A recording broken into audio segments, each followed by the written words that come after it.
Hmm. Hello, everybody.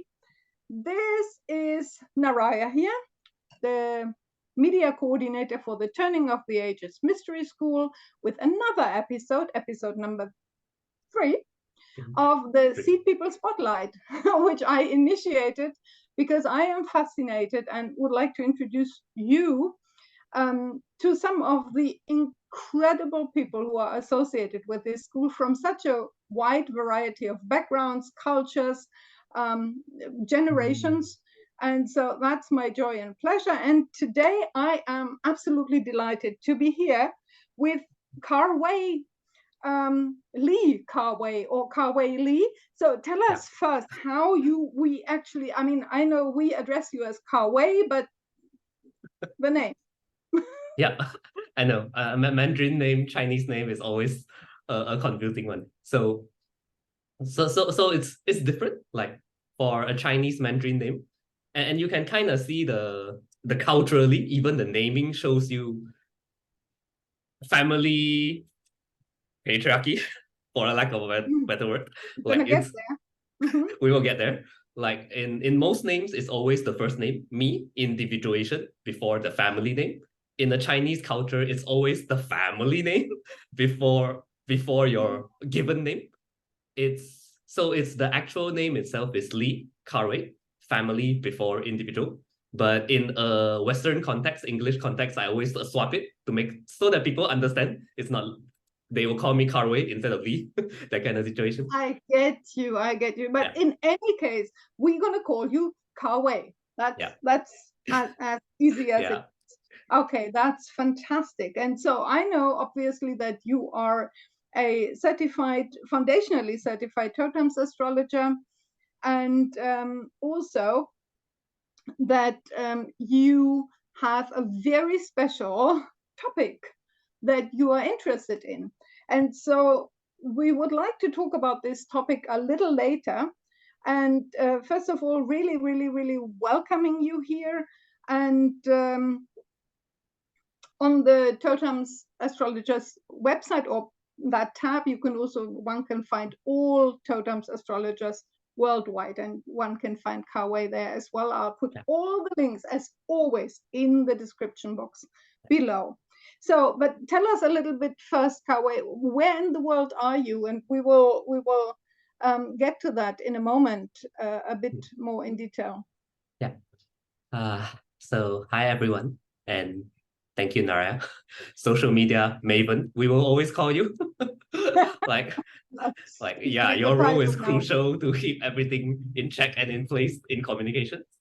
I am, well, usually it's interesting because we caught up in a time whereby I'm actually back home.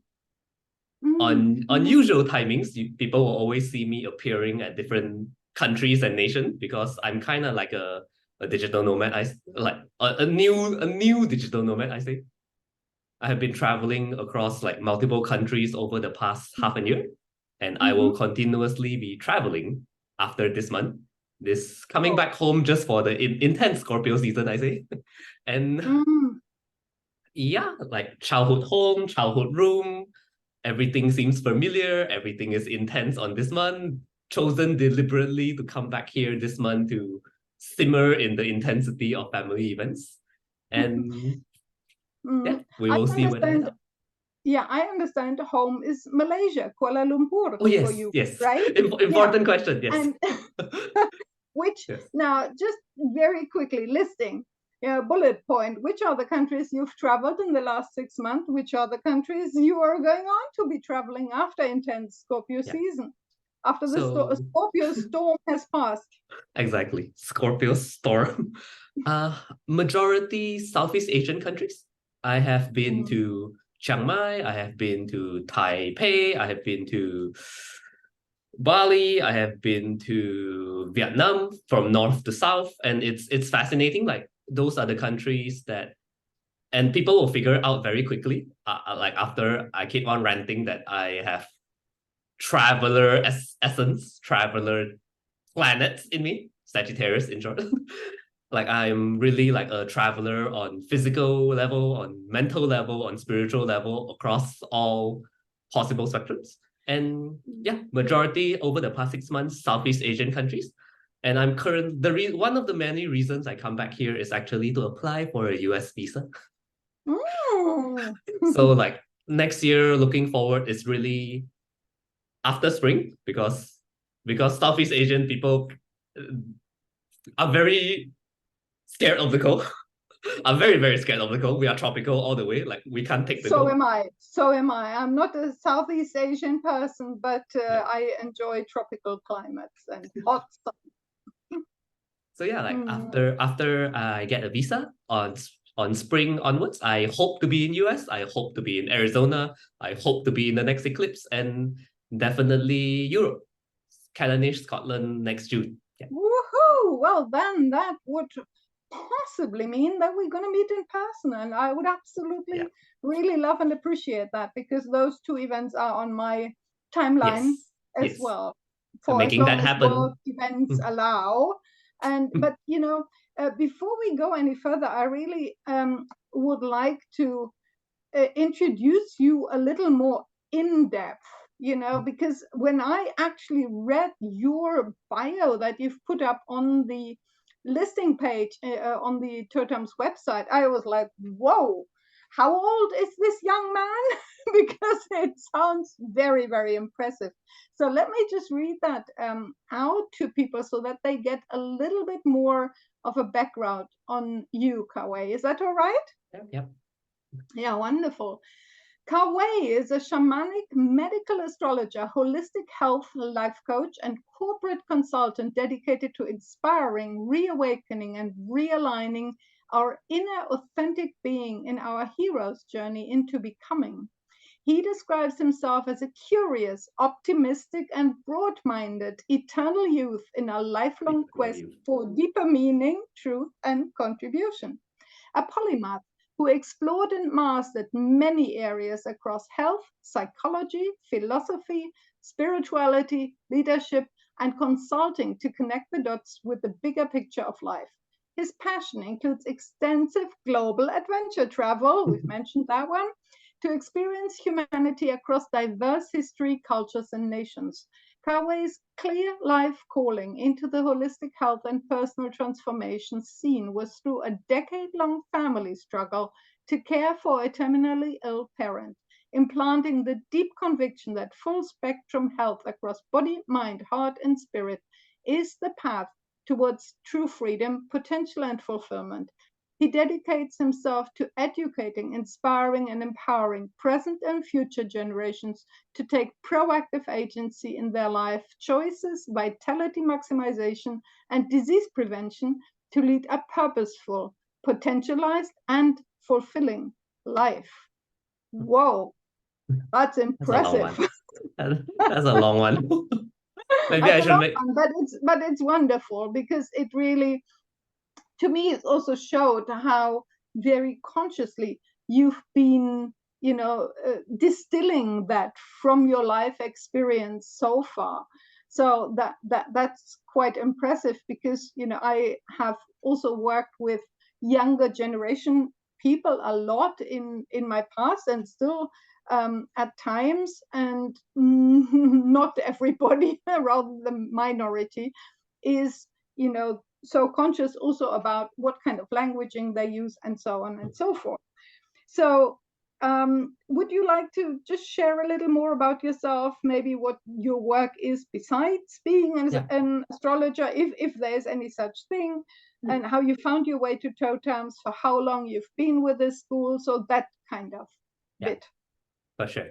And keep me on track, just in case I can go for hours on this one.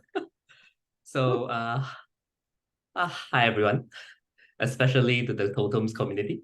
I know you all see me often, but you don't know a lot about me, so I will spill the beans now with who I am. I'm Khar Wei. I am on a point form level, I would say I'm a millennial generation, as you mentioned. I'm actually born 1991. It's interesting fact. I was born on December of 1991. And because this is an astrological crowd, most of the people will know in December of 1991, it is actually the day whereby Soviet Union collapsed and Russia was formed. So that itself, my chart is actually 2 hours behind the chart of Russia. Like when I found that out, I was like, oh my gosh, this is interesting. Like, how does my life play out with Russia's national life? It's a ongoing investigation I will find out throughout life itself. I am born Malaysian, but I do not identify myself truly with a nation. It's like globally educated, culturally seen a lot of countries, places, peoples, and cultures. Yeah, Malaysian still. In nationality, it's Malaysian. I often tell people I'm have an Eastern upbringing, but a Western worldview. Western worldview is wrong. Western education. Eastern upbringing, Western education, holistic worldview. And yeah, like it's fascinating to come from Southeast Asian root, having very strong Asian lineage with a very Western mindset to see it from science to spirituality. What else? Well, maybe for how long have you been with the school, and how did you actually find your way to the school? That would be really of interest to me. All right. I've been with the school. Oh, it's November 2023. So officially, I will be with the school for 3 years and 3 months.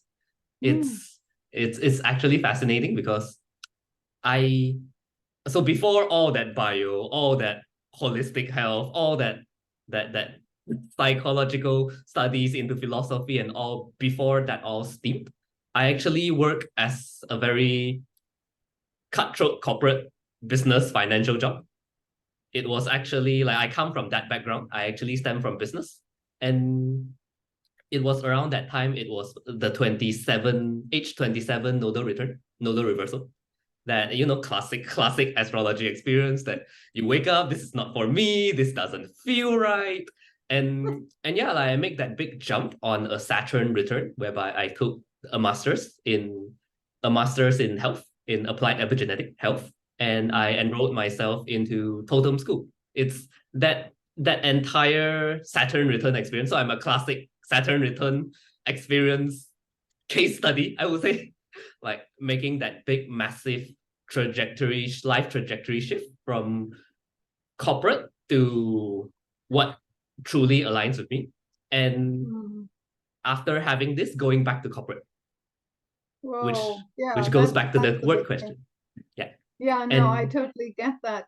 And how did you even find this school? How did you find out about totems? Of all astrology directions and dimensions that anyone can possibly dive into, this is not, one of the most prominent ones, even though you and I now know that it's possibly the most useful one. But exactly. for other people, that's debatable, but obviously we know over here. Yeah, but how did you find out about the Turning of the Ages Mystery School? And this will go to a sidetrack. Like we definitely can use more social media presence. So it's interesting. It ties to the masters. So the masters is in science, applied epigenetic, or lifestyle medicine. The founder of that school is called the Institute of Aliveness. It's actually a member of Totem School. Not a member, but like she's called NDX, Andrea Page. So she's the founder, and that's how I got to know Daniel. And I remember that kind of life-changing moment when you're on your 27 nodal reversal. Like I'm really considering whether to join the masters to make like such a big pivotal shift, because for the entire 20s I'm in corporate, in very corporate, capitalistic corporate. It's all about the money, the power, the patriarchy. Like looking back, it's really all about the money, the power, the patriarchy. I'm good at it. I find fulfilling in it, and you can kind of guess I have Capricorn Sun, Capricorn in my chart. Like I enjoy corporate setting, but on a deeper soul level, it feels misaligned somehow. And that was the time that like I got and Andy was an astrologer. she studied astrology in this school. She's not certified, but she studies astrology in this school. She has been involved over the past 10 years. She and Levi, like has been together. They are like a batchmate of sort in this totem school. And that's when she gave me a very brief 15-minute reading. And that is the magic of shamanic astrology or turning of the ages, TOTAMS astrology.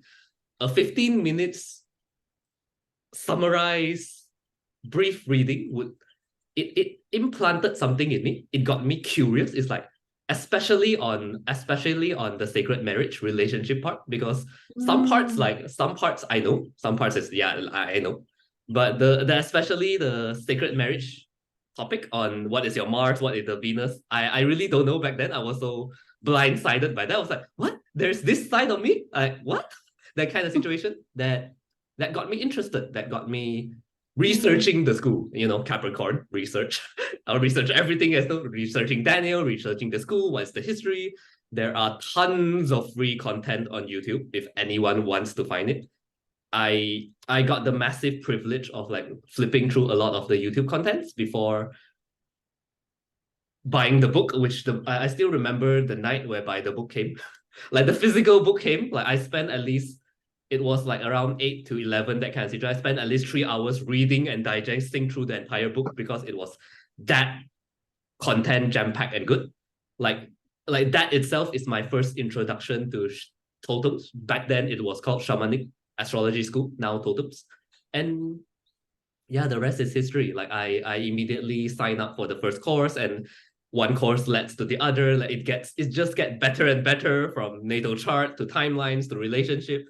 And it's all happens very synchronistically. Like I will do a course, and after 3 months, like I feel the calling to do one, and I will never guess like to become a shamanic astrologer of sort, but it eventually end up here after 3 years.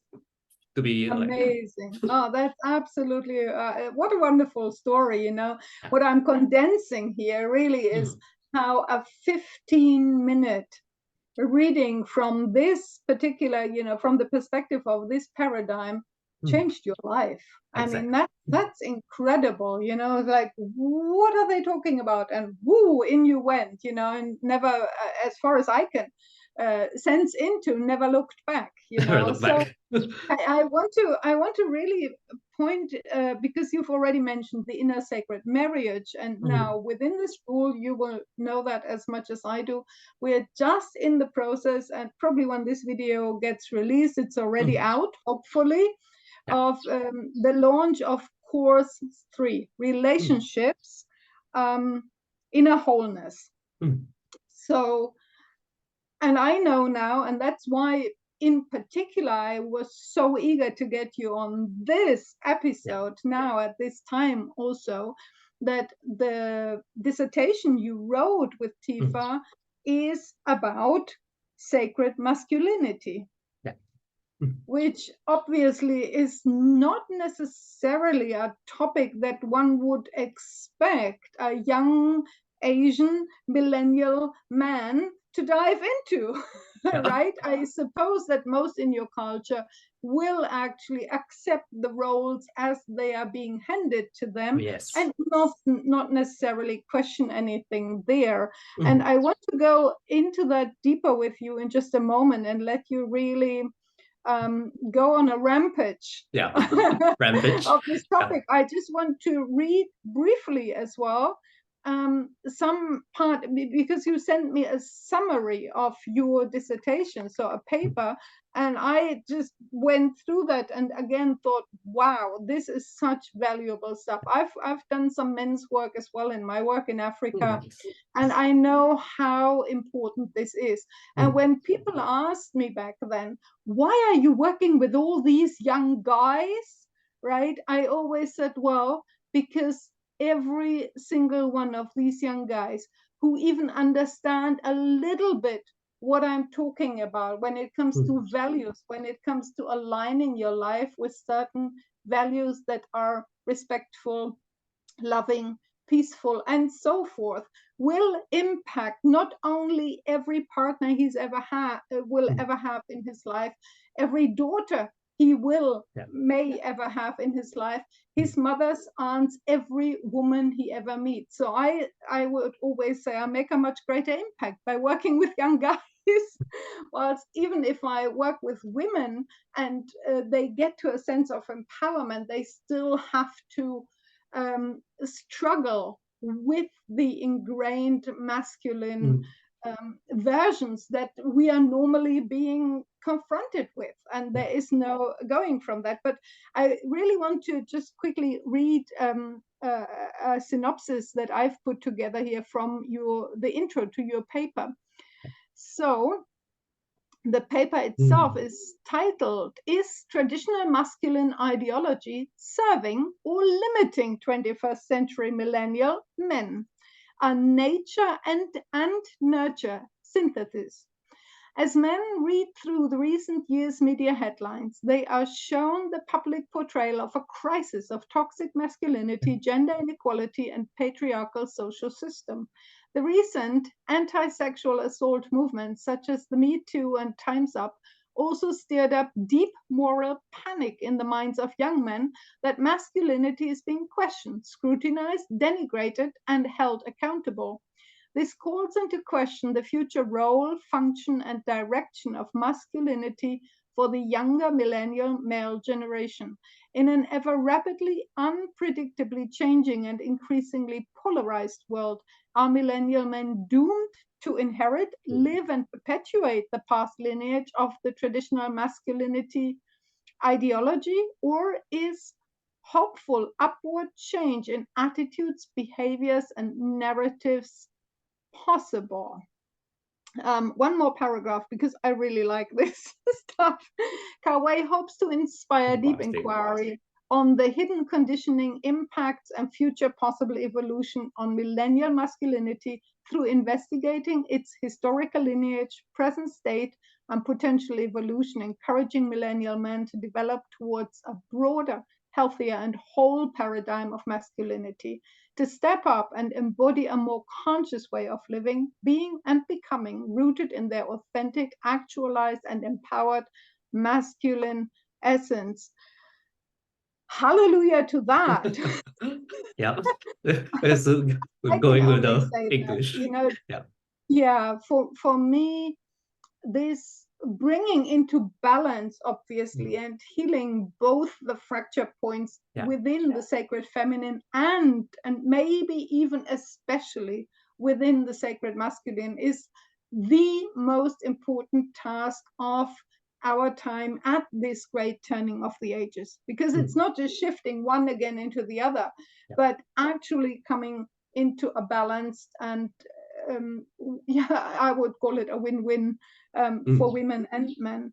But so in this context, Khar Wei, how has this particular perspective of totems be of benefit to you, and how would you even, characterize it? What does that do for you? This is a big topic itself to go for a short answer. That's the topic of our conversation. Yeah. So it's over to you. Go for it. All right. So coming back a little bit of context, it's interesting. It's interesting. Like, I'm at a point of time right now in life, age 32, and all the elder astrologers will know when I say age 32. It is a Venus and a Mars return, literally deep diving into your own inner version of masculine and inner version of authentic feminine in this in this stage of life. And I wrote that paper 1 year ago, knowing full well that I'm going into a Mars return, which is fascinating by itself to have a preview of what is about to come. I will say that, like, the entire masculinity work in men's movement, there's a revival of sorts.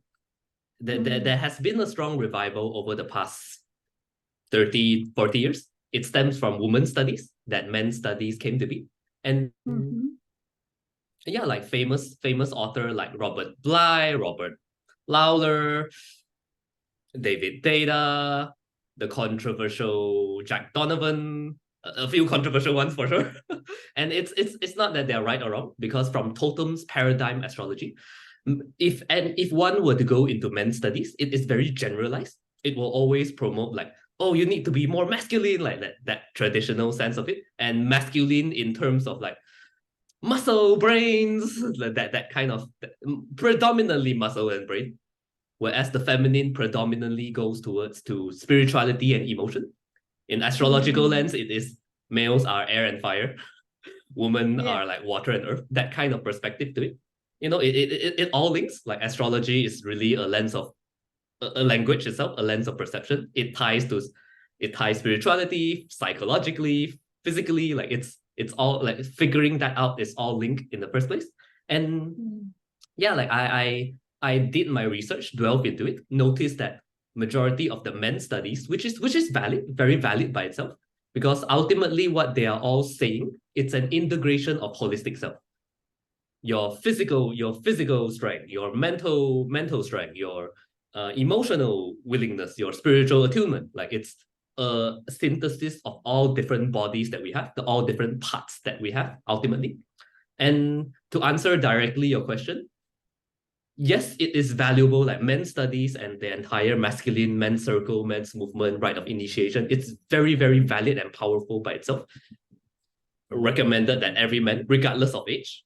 And funnily, through the research, a lot of young millennial men are actually more interested in this topic, because millennial generation in heroes generation, we said, from the fourth turning William Neil Strauss work, the hero generation in short, we sense it like something is on, something is off, something is off, not on, something is off with how society is going. We need a shift. And the middle young adulthood people, which is called the millennial generation in this time and age, is pioneering new ways of living, new ways of being, new ways of structure and all.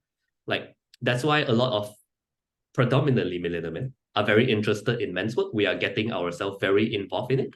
And it's interesting, like if we were to bring in shamanic astrology to men's work, it will further customize and customize and validate the path, the version of masculine, as what Daniel always shared, the 24 version of God and goddesses. The men's movement, they kind of have like a one generalized version for everything. And I would to just chip in there, you know, what I'm seeing with men, well, there is a few specific archetypes available. You know, you have the muscle man, so that will be an Aries archetype, you know, muscle and warrior man. You have a father archetype, you have the businessman archetype, and you have some kind of leader, politician or something like that archetype. But what about all the other men who don't fall into any of these categories, right? So as we know within our school, that 12 valid expressions of the sacred masculine, and they are further distinguished by whatever aspect or version of the sacred feminine a man carries by their Venus position. So again, it would be 12 by times 12, if I'm not mistaken. That makes another 144 storylines for both men and women for the differentiation in expressing themselves as man, biological man or biological woman. And I have to say, when I started understanding that, it was like, oh, you know, for myself, when I understood, we all have that face. We have that face. I had it too. Oh my gosh. Like, you know, oh my gosh, exactly. Oh my gosh. And now I can work with, and I suppose, you know, correct me if that's wrong, I can work with, you know, seeing what the archetype of my Venus is, or the mystery school, and what are the pitfalls of that, or the shadow sides, and what are the empowering qualities to embrace. I can look at the same for the mystery school of my Mars, and then really do my best to bring them together. So how is that playing out for you and maybe other men in your life? It's maybe I will share a little bit of helpful infographic I prepared for this one. Oh, go ahead. And shout out to my friend Rhiannon from the Pleasure Temple. That sounds interesting. this entire infographic itself, it's very helpful to learn, and I will send it to you so that you can attach it for the description. It's very helpful to understand the entire masculine, feminine polarity, I would say. And it's on a general level, like there is matured masculine and wounded masculine. In our language, is the light and the shadow expression. Both masculine and feminine has their own version of light and shadow to it. And on a general, unspecified, unfocused level, masculine often ties to all of this. It's majority fire and air related. Majority fire and air related elements to it. Intelligence, presence, awareness and clarity, higher consciousness and divinity. While female, it's the water and earth, intuition, expression, empathy, love-based reality, and all. Like this. And I particularly love the infinity symbol of this thing. Like it's very catchy of itself. And we also have the Vesica Pisces in there, the two interlacing circles, which is also another symbol for divine feminine, divine masculine, or sacred masculine, sacred feminine coming together. Yes. And this one itself, like it's because we all have a version of masculine we're meant to be and a version of feminine we're meant to be in this lifetime, to examine, to explore, to master, to experience. It matters not whether one knows it, but the question is whether are you expressing the shadow versions of your masculine or feminine, or are you exploring more the light version of your masculine and feminine? On a general wide male and female level, we can see it, the light and shadows are, the distinctions are here. And yeah, like majority of the men in society nowadays, looking by this list itself, like it's a lot of descriptions that you shared previously was on the wounded masculine. And to a certain degree, the same can be said about wounded feminine too. Less obvious for sure, but it's the state of the world. And yeah, like it's coming to, and it's not about perfection, it's always about progress right here.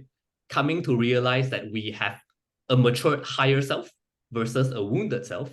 How do we get from the wounded self and do the inner work, do the healing work, do the integration work, do the transformation work to get to the matured self in essence? And on a personal level, like, and to give you astrological lingo right now, which not everyone will understand, but I'll try my best to explain. So this is a general level. Everyone who goes through men's work will understand this. Anyone who went through any polarity work, be it woman too, will understand that they all have inner masculine and feminine, both sides of them. Like in every human, there is a side for autonomy, expression, drive, accomplishment, masculine. The other one is feminine, is more creative, receptivity, communion, love, in short. Like we all have that different parts of ourselves. If we were to take masculine, male and female, again, it's not sex, it's gender coming back here. And wait, it's sexual, yeah, sex, not gender. Yeah, gender, not sex. I'm confused with that. And sometimes difficult to differentiate. with all the political correctness now, like it's a lot. That's another thing. Luckily, we don't have to play along the lines of political correctness or virtue signaling in any way here. We can just be ourselves. Yeah. So that's great. And yeah, like coming to me, knowing totems, and this is the part that really shocks me within the 15-minute reading. I kind of know my soul path, that kind of thing, like where you come from, where you're going, your lineage, your dharma, like that intuitively, I kind of know it very deeply. And yeah, it's actually my chart too, because I have a lot of planets clumped up in one part of the chart, which is in Virgo. That comes very clearly to me. But back at 27, what was not clear to me is I have a masculine, a Mars version in Sagittarius, the world traveler, the philosopher, the truth seeker. That is more obvious. The blindsided one was the feminine, the Venus in Scorpio, the shamaness, the witch, the passionate, alive one. And it is funny, it's like out of so many astrological school, I chose shamanic astrology school, very Venus in Scorpio kind of situation here. And yeah, it really like, it depends on the level of awareness one comes in from. And I acknowledge I was very young, and I'm still very young. Like when I always feel the great privilege when I'm surrounded by totems people, full of elders, full of wise elders all the way. Like I learned so much from just being surrounded by wise elders of Israel, including Daniel and a lot of people, osmosis, we say. And well, actually, to just chip that in, I feel like often I feel the other way around. I feel very privileged to sit in the circle of elders as well, which I am now kind of already part of. But for me, for various reasons, especially my Venus and Gemini, there is the eternal youth, and I love learning and learning from listening to young people, because that's we will die hopefully sooner, I mean, meaning that if nothing else befalls us, we will go before. And so it is up to especially the millennial generation right now, and even the Gen X that comes after that, to really say, okay, so here we are at the crux of the turning of the ages. What needs to change? And this certainly is one big topic itself. Very big topic. And so I'm just grateful for anybody who, and especially every man, who really goes for it. Yeah, but I interrupted you there. Carry on. and wait, where was I? Venus. Yeah, no, just describing this, to how to get from the wounded masculine to the mature masculine, all these kind of things. And yeah, like on a general level, everyone involved in women's work, which is even more popular than men's work, clearly, that people will realize, like, then doing their work, facing their trauma, finding into unexpressed emotions, bottled up charge and triggers, shadow work and light work, if we were to say in a different language, shadow work and light work, that it is actually a project that I've a personal project of mine, like to bring this type of astrology into men's circle and all, to really like further deepening into the essence of the mysteries. Like, what version of the masculine are you? Like, yes, we are in men's work. Masculine, in short, has a general characteristic, essence, classification. How do we further customize, tailorize? Like, it's, as you said, 12 times 12. Like, there's no one size fit all kind of situation that we are in. How do we honor rites of passage that is customized to you? For example, to me, a Mars in Sagittarius and a Venus in Scorpio. And yeah, 16 years old. 32 years old is literally on an astrological timeline level. When the Mars and Venus return together, like it or not, you will face with who you're meant to be on a masculine and feminine level. If the child is very, very lucky, if the parents are conscious, they would engineer rites of passages directly tailored to the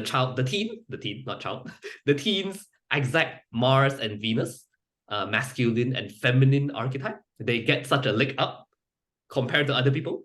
But in lieu of that, like that's why it's funny. It's funny. Most people I notice millennial generations getting involved in men's studies is people of 30, 31, 32, people in that age category of a Mars and Venus return. Like, astrology, like, so magically works in this kind of any social setting.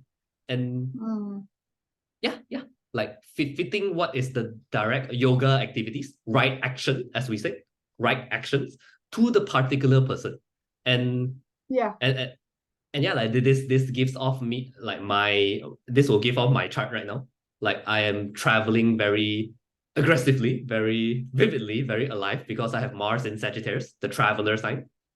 I have Venus in Scorpio. Like, I'm delving in a lot with shadowy depths, shamanic kind of practices, and particularly like the Venus group that you will definitely share later on more about it. Like the Venus synodic group that we are going on for 18 months. That is definitely a strong theme for me on this 18-month Venus return in Scorpio. And I will take this time. That's really incredible. Yeah, thank you. That you are so clearly able then to, first of all, of course, assist yourself, but then ultimately assist others, other young men of your generation, whether that be your culture or not your culture, and others, any age really, who might want to be interested in that. In what I loved to hear from you was the absolute, how specific it gets, you know, and how we can ultimately, with this body of knowledge, this body of astrological work that Daniel has brought about, address the maturation process very, very specifically for both, you know, young men, boys, and women and girls. But you know, even on a broader level, to just talk about the 12 different equally valid expressions of the sacred masculine, that in itself already is such a group for so many people, both women and men, you know. It's like, oh, so maybe there's another option and they are just not socially or culturally accepted right now. So how can we lower the judgment barrier there, right? Because many have judgments against them in what way, one way or the other. So how can we lower that, or even erode the judgment against certain archetypes and the over popularization of others, right? Oh, that is really so good. And okay, I mean, we're going. We can go on forever. Far here. I could love.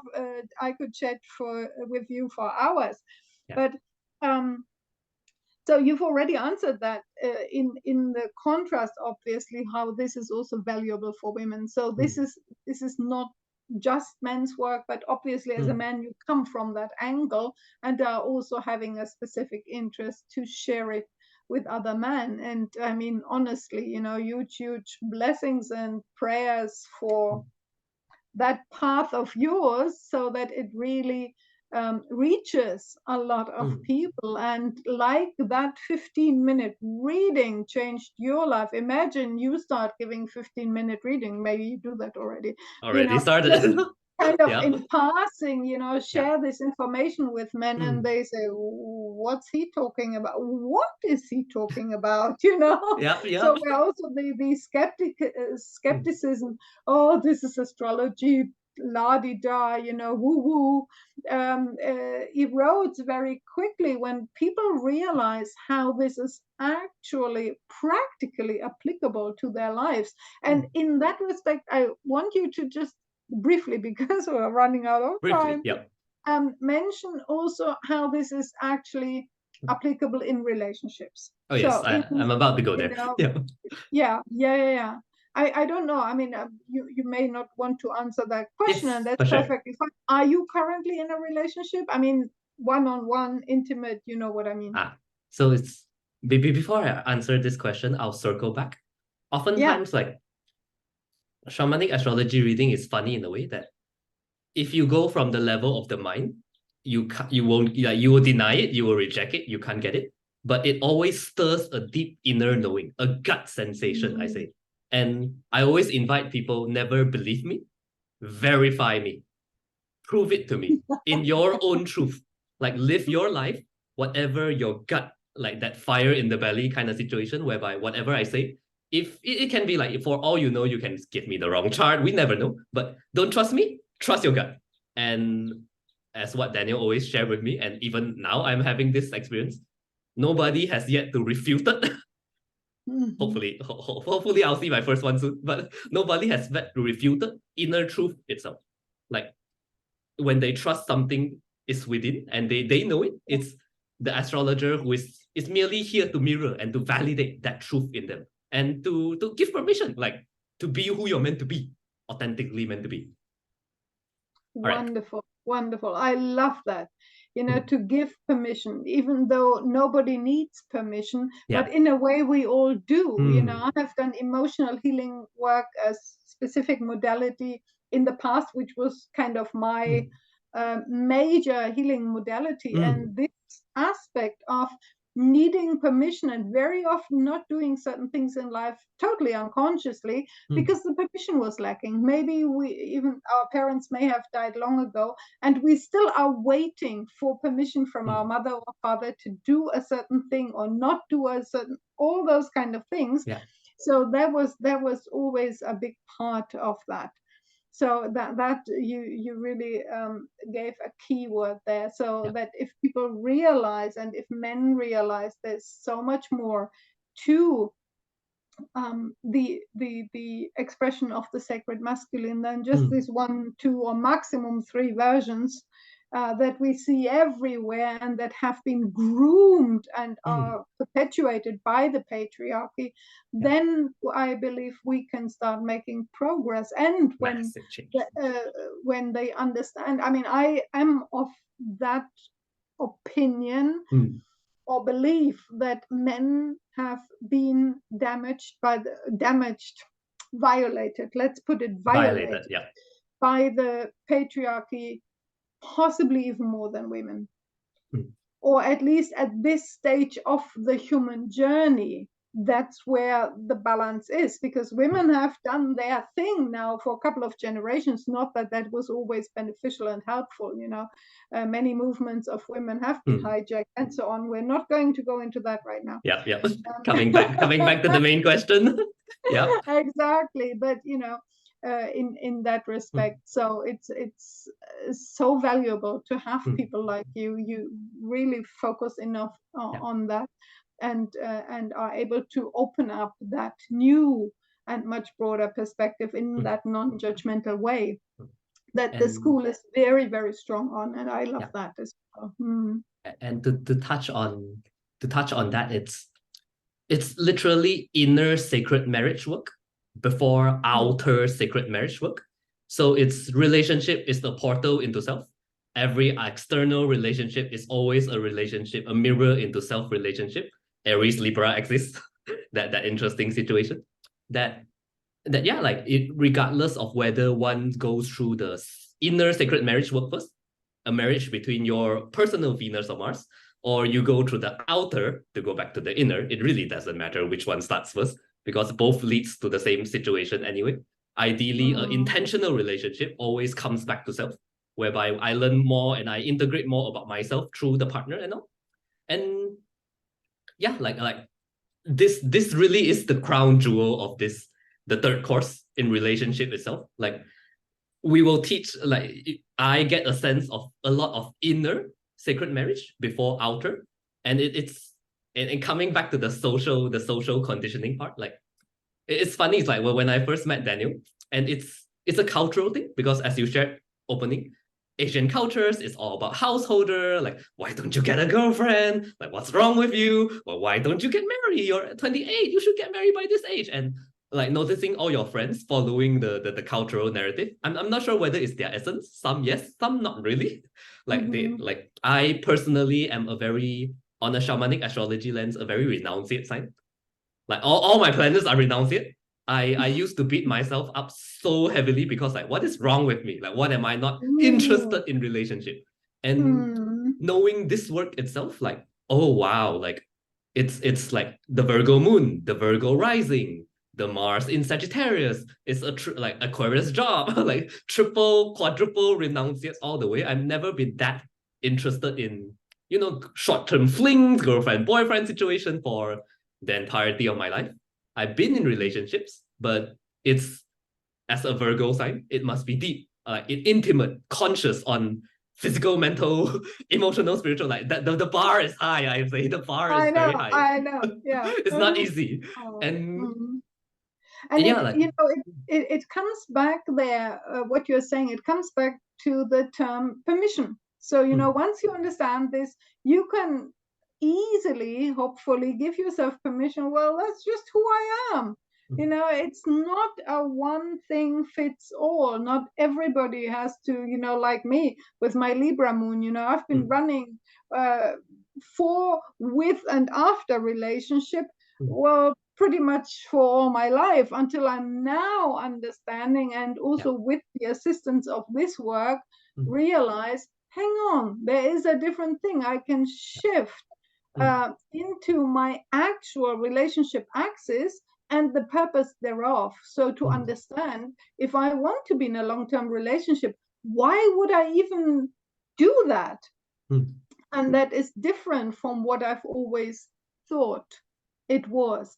And because I thought it was this, and I banged my head against the wall until sometimes it was not so pretty anymore, you know, bruises and bloody noses, basically. But I was banging the wrong door, right? And so by shifting that now with this understanding, oh my goodness, there's so much stuff going on, I can't tell you. We all been there. We all been there.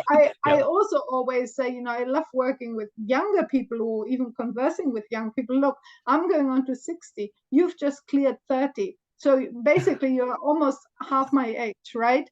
But I mean, if you get that now, what a different trajectory you can actualize in your life than I could from where I'm coming, you know, to go bang, bang, bang, bang, bang, bang, bang, until I finally get to this and say, oh, I get it now.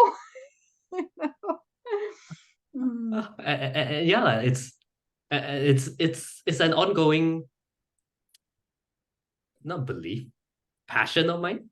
Like, there is so much elders in this school to immerse yourself in. Like, I highly encourage any people below the ages of 50. I would say below 50 is still young. Anyone below like 50, like there's so many like gems, like living treasures, you know, Japan, living treasures, walking gems still in this school, that like it's always learning something new just by interacting, just by the sharings and all. And yeah, I highly appreciate, like, if it's really a blessing, an honor, a privilege to find out Shamanic Astrology School and the community itself so young at life. Whether it makes a tremendous shift, I will validate you as I live my life. When I'm 40, we will check back where I go, that kind of situation. And yeah, that's that. Oh, that's fabulous, Khar Wei. I hugely look forward to, if that is in the stars and in the planets, to meeting you in person. Oh yes. Next Looking year, forward. whether that be in Ohio and or Callanish. So that's going to be fantastic. Yeah. I intend to graduate in Callanish, so feel warmly welcome to attend my graduation ceremony. I'm sure there will be some others, but that would be really fun. A lot of others. And, so how we have to come to an end, unfortunately. How can people reach you if they would like to maybe get a reading from you, know more about your work, connect you with somebody in the men's world, whatever, where they say, oh, that young guy there has something that could be useful there, you know, all these networking people. Book a consultation with you. Where can they reach you? Yeah, so the easiest way is through my website. My website is literally my name, leekharwei.com. It's an easy one. Yeah. Refer to the below. Put it in there. Sure. I'm not active on social media, unfortunately. Minimally active in social media. As you will support Naraya. And yeah, like literally the channel, or you can write me. You can find me on TOTAM's webpage, on the listing Astrologer. The email, everything is listed there. Those are the easiest ways to reach me. Okay, fabulous. And also maybe, I don't know whether I mentioned that before or asked before, if anyone would be interested in learning more about your paper, about your dissertation, maybe they are really into this, or other young men who are researching in the same direction, who knows what people might be interested. They can reach out to you and you'd be happy to share more, right? For sure. Oh, that's fantastic. Reach out. Fantastic. Okay. So I have one final question for you. Final, big one. which is actually almost my favorite question in this whole thing that I get to ask. Is there anything in the astrology, in the stars, whether it's in your own personal chart or someone close to you, a cycle or something in the world, in the cosmos, collective astrology, that's going on right now that you would like to comment on? Right now, as in now. Whatever comes up for you, it might be anything, but you know what, if anything. Yeah, I have two answers to this. One is right now, and more to the recent future that I'm really looking forward to. Right now, it's on a personal level. I'm really looking very closely at the cycle of Mars. Mars is going through the sign of Scorpio right now, which in the backdrop of the sign of the scales, very near, is in the area of the sky, which by the scales is at. In next week itself, around, not next week, middle of November, I think, around 16, 17, 18. The interesting thing that will happen is Mars will, at near, if I'm not mistaken, 20 degrees, 21 degrees of Scorpio, 21, opposite Uranus. And 21 degrees is literally where the two scales are at, the two stars of the scale, Janub the movie and Janub Shamali, the northern and the southern scale. Oh, those ones, yeah. Those two. just know they are northern and southern. Janubi, the long one. It's interesting, like Mars it's near the sun, in the underworld, in the backdrop of the scales, feminine, masculine balance, oppositing Uranus, the sign of higher knowledge, higher wisdom, upper world.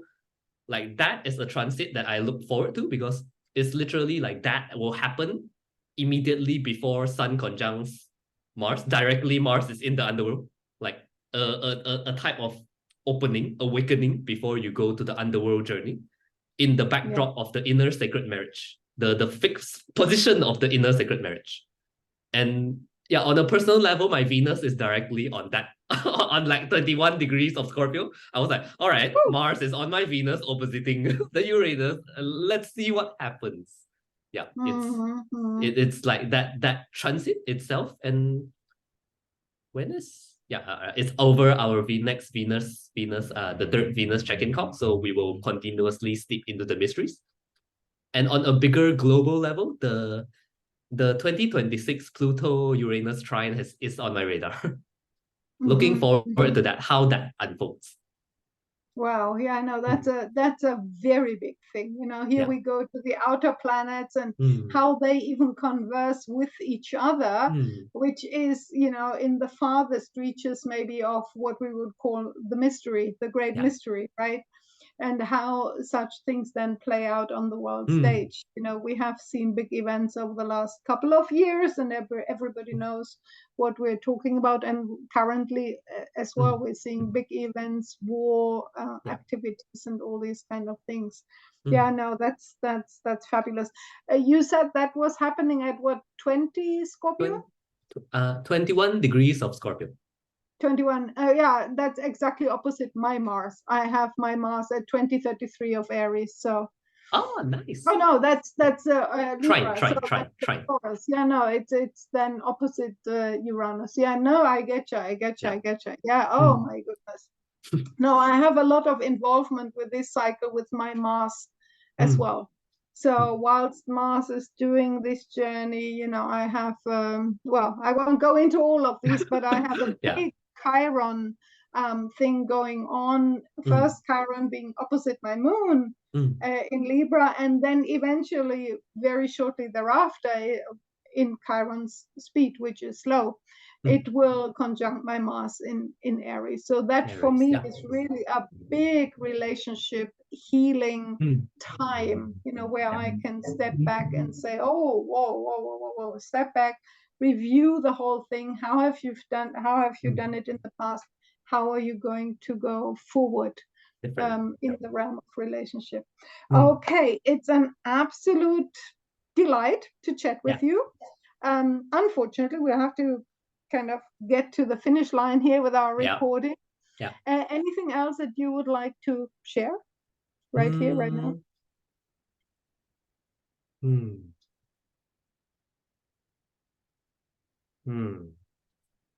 What is real here and now? It's just massive gratitude for this school and everything that it has given to me.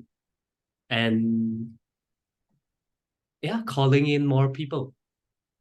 By a personal bias, young people, younger generations, to balance out with this, like it's making it diverse in demographically and culturally and nationally.